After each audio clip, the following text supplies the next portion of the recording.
Thank you, Dr. Collins. So up next, we have Dr. Shawn Foley, one of the thought leaders at Cerner. And today he's going to be talking about the importance of having a coach in life in general, acquiring all of the knowledge, and being able to transfer that knowledge through being a coach yourself. Please go ahead. Thank you very much, Nada. So we just heard from Dr. Collin on physician burnout, and having a coach has been scientifically shown by a few different studies to help with that. And a little later in my presentation, I'm going to get into that, the importance of that. But I am Dr. Shawn Foley, and I want to talk with you guys today about being a coach. First, I want you to hear from a surgeon, an author, an advocate, an activist for pretty much making the world better. And that's Altugo Ande. We have two very different ways that we think education happens for adult learners.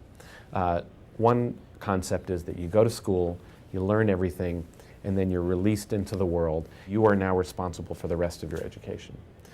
And then there's the sports version, which says, you know what, you're never going to learn unless you have a coach all the way. And what I realized, I was in the midpoint in my career, that I had kind of plateaued.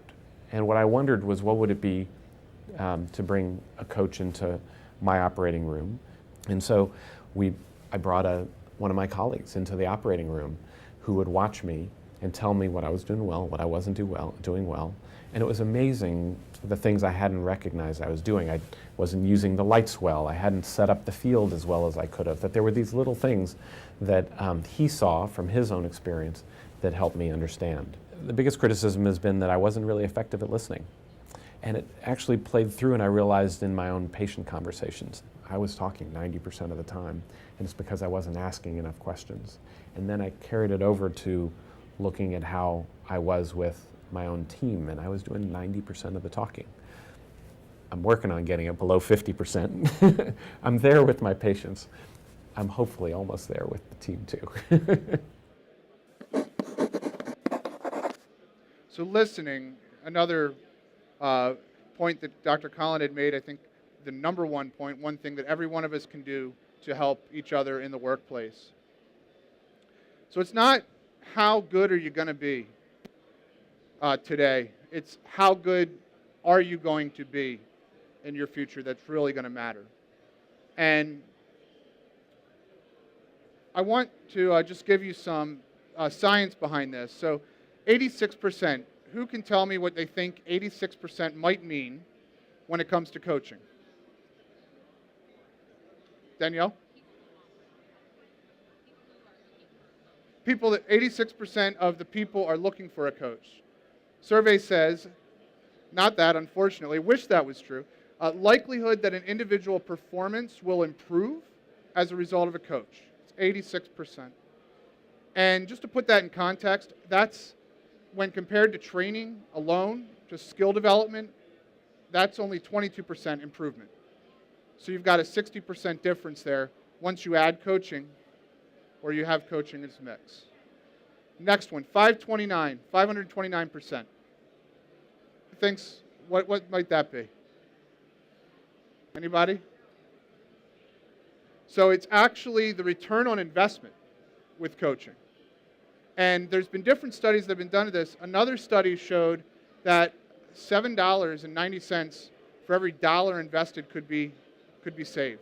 And then a separate study showed that the return on investment was equal to 5.7 times the total investment in coaching.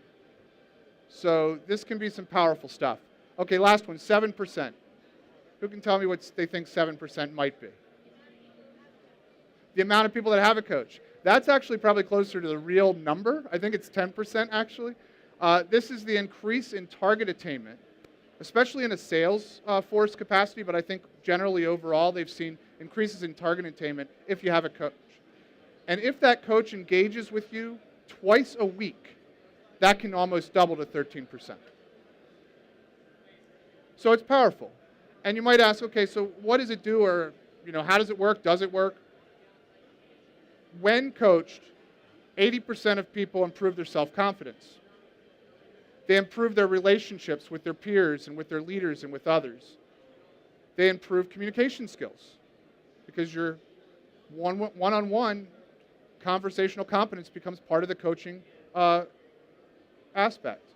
You improve your work performance, work-life balance, and a reduction in stress, the bad stress that gets us. Improving the business itself and the management of the business, the processes that you follow. Time management gets improved. You start to notice how you might be able to utilize your time better. And then finally, you improve, and I love this one, team effectiveness. So it's one thing if one individual in an organization is getting some coaching, all these things are true. But if every individual in the organization is getting the coaching, then you've got the overall team improving. So we have these tangible results. However, we're not coaching. Less than 20% of average managers' time is spent on coaching, and that's if they're coaching.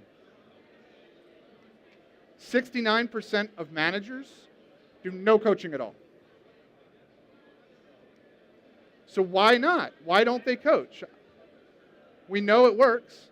One, they might be unaware of coaching conversations. How do I have a coaching conversation? What do I do?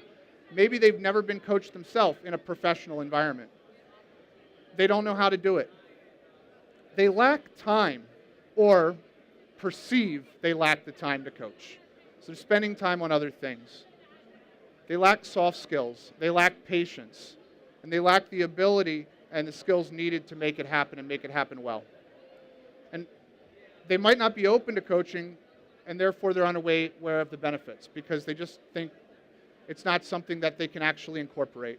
And then finally, there's no formal process and no expectation. So if I don't expect you to coach, if you don't expect me to be a coach, we're probably less likely to do it, right? That's just normal. So healthcare. And this is really the reason I wanted to bring this to Arab Health. There are generally 3 different ways coaching happens in healthcare today. Leadership coaching, I think a lot of us had that, have seen this in healthcare. Second is healthcare provider coaching. This is relatively new and what I want to focus on a little bit. And then patient coaching, which is the typical life coach, health and wellness coach that we're more used to. The 1 and 3 I think we're more familiar with. I want to focus a little bit on healthcare provider coaching. So what we've found in this space is that when healthcare providers are coached, they are better when it comes to self-awareness. They are better when it comes to self-management. They get the support they need on the job, which essentially leads to some mindfulness, some reflection. It helps them to reduce their negative feelings, their negative thoughts, and basically improves their behaviors and their attitudes towards the work they're doing. It can bring joy and satisfaction back to their work, just to, as Dr. Collin mentioned, have someone listen and then give you some pointers based on what they're hearing. So it's that interaction. McLean Hospital in Boston area, they're a Harvard affiliate, and they have an Institute of Coaching.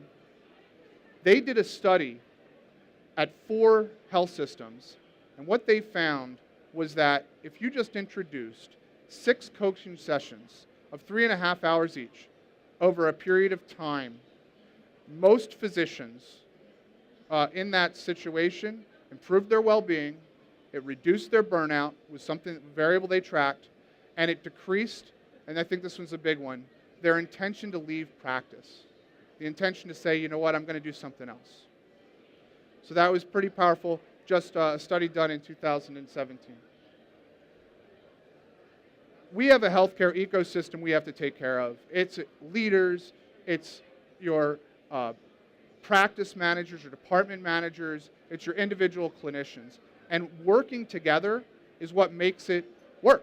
That's how we actually interaction. We need to minimize friction. We need to be harmonious. However, it's really hard to do that if we're not focused on self-management and self-awareness. And that's what coaching brings to this conversation. Coaching will help this entire team get better, and that helps us all make healthcare better. However, there's an important piece to it. In order to be ready for coaching, you yourself have to be open and have an open desire to be better. You have to be vulnerable.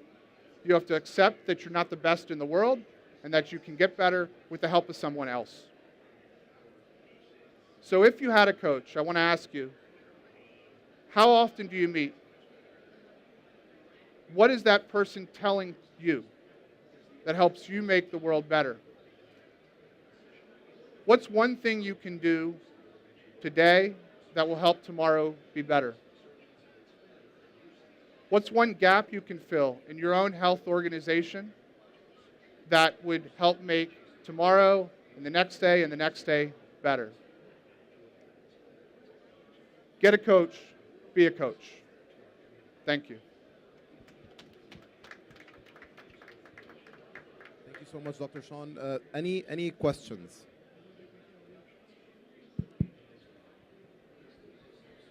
So for healthcare specifically, so thinking about, when nurses are going through training, for example, where do you draw a distinction? Do you usually have a distinction between training and coaching, and do you have those be different individuals for new nurses, for example? So I do draw a distinction. There are two distinct modes.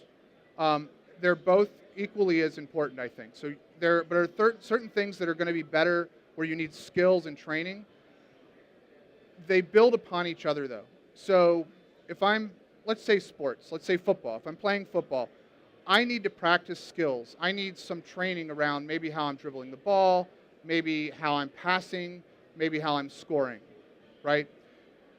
However, I am so much better when I'm on a team of individuals that's being coached by someone, and if I have an individual coach, that's going to help me as well. So it's the combination of the training and the coaching that actually gets you to that 86% performance that we saw. And I think the last thing I would say about this is the question about who does it. It's your peers. Dr. Collin hit it right on the head. Peers are the best people to do coaching, and I think also training in a lot of ways as well. So somebody that knows what you're about, where you're at. Other questions? Yep. Quick question, Shawn. Just with regards to when people are getting a coach, is there, within the literature and any of the information that you have, does it make recommendations about the benefit or the downside to seeking coaches across different lines of business, or if you're a nurse, should you be looking for a nurse coach? What's the research say about seeking a coach across a different line of business to help strengthen areas that may not be within your remit, say as a nurse, for example? So I'm not sure what the research says. I haven't read an article specifically. I'm sure they're out there. What I would say is it's got to be somebody you feel comfortable with. So you're going to be vulnerable. You have to trust this person. This has to be somebody that you respect. And the other thing I would challenge you on is there's probably a lot of people, I would hope there's a lot of people out there in your lives that you do trust. So I would be a little maybe risky and go and find somebody that you might not typically ask, but you also trust. Because while that trust needs to be there, you need to also have diversity within that as well. And so maybe somebody you hadn't thought of before. I think you can't have too many coaches. Thank you. Oh, Thank you, Dr. Shawn. Thank you so much. thank you.